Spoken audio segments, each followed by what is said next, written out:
Hola, soy Javi Rueda y hoy os presento el primer capítulo de Diversión con micrófono. En los próximos minutos nos divertiremos viendo los diferentes tipos de micrófonos que hay, características y veremos algunas gráficas. Un momento, Javi. ¿Cuántos tipos de micrófonos hay? Me alegra que me lo preguntes.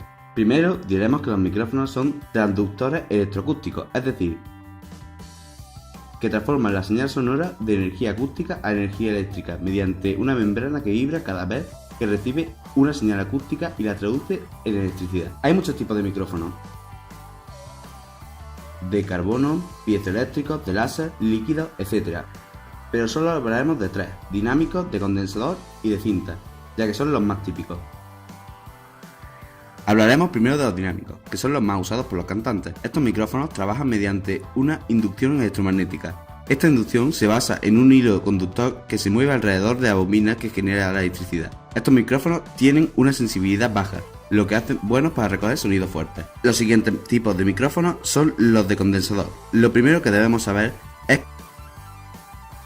que estos micrófonos necesitan una alimentación conocida como Phantom. Estos micrófonos contienen una cápsula formada por dos placas y entre ellas un elemento aislante. La onda sonora impacta sobre la primera placa haciendo que ésta vibre, acercándose y alejándose de la otra placa que es fija, y así se genera la señal eléctrica. Estos micrófonos tienen una sensibilidad alta, lo que les permite recoger sonidos más suaves. Los micrófonos de cinta utilizan una cinta de metal suspendida en un campo magnético. La cinta está conectada eléctricamente a la salida del micrófono y la vibración que se genera dentro del campo magnético es la que genera la señal eléctrica. Pasemos ahora a hablar de las características de un micrófono. Esta es la relación que hay entre el voltaje que proporciona el micrófono y la presión acústica que incide en el micrófono. La siguiente característica es la direccionalidad o patrón polar y viene a ser el ángulo raíz del cual el micrófono recoge la señal acústica. Dependiendo de la sensibilidad del micrófono, pueden ser omnidireccionales, recogen 360 grados alrededor del micrófono; bidireccionales, recogen en un ángulo de 90 grados a ambos lados del micrófono; cardioide, capta un ángulo de 130 grados delante de este; supercardioide, al igual que el cardioide, pero con un ángulo de captación menor, de 116 grados para ser exacto; y por último, hipercardioide, que tiene un ángulo de captación todavía menor que el del supercardioide, de 105 grados. Además, los supercardioides e hipercardioides tienen un lóbulo trasero, ya que al reducir el ángulo de captación, este aparece por la parte trasera.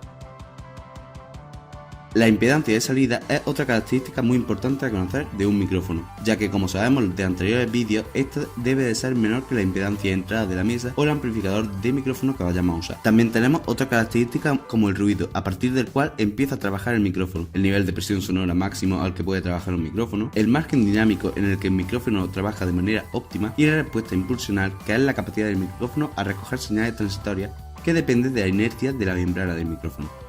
Por último, tenemos la respuesta en frecuencia. Esta es la característica más importante, ya que nos representa fielmente en una gráfica como la que veremos a continuación, la sensibilidad de un micrófono en pos de la frecuencia de la señal acústica. Aquí podemos ver la gráfica de un Shure SM58 y vemos cómo desde los 20 Hz hasta los 200 Hz más o menos va aumentando la fidelidad con la que recoge esa frecuencia.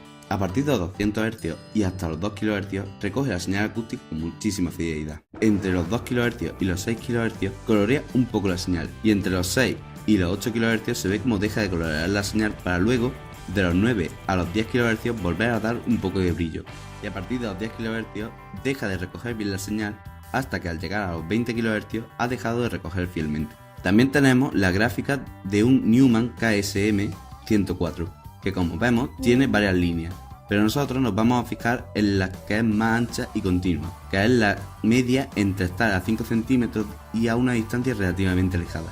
Podemos ver que este micrófono a una distancia media no recoge el sonido hasta que no supera los 40 Hz, y hasta los 200 va aumentando exponencialmente los dB que recoge, hasta que a partir de los 200 Hz recoge la señal sonora fielmente. A partir de los 6 kHz hasta los 10 kHz realza un poco la señal que recoge, hasta que a partir de los 10 kHz pierde fidelidad. Con el Shure KSM 313 podemos observar que antes de los 100 Hz recoge la señal sonora de una forma bastante cercana a real, y desde los 100 hasta los 3 kHz recoge de forma prácticamente plana y fiel la señal sonora. Entre los 3 kHz y los 6 kHz realza la señal un poco dándole brillo. A partir de los 6 kHz hasta los 10 kHz decae la fidelidad con la que se recoge la señal, y a partir de los 15 kHz termina perdiendo toda la señal que recoge. Esta es la gráfica de la parte frontal del micrófono, pero como es bidireccional, al otro lado del micrófono la gráfica es prácticamente igual. Bueno, espero que os haya servido y nos vemos en el próximo vídeo.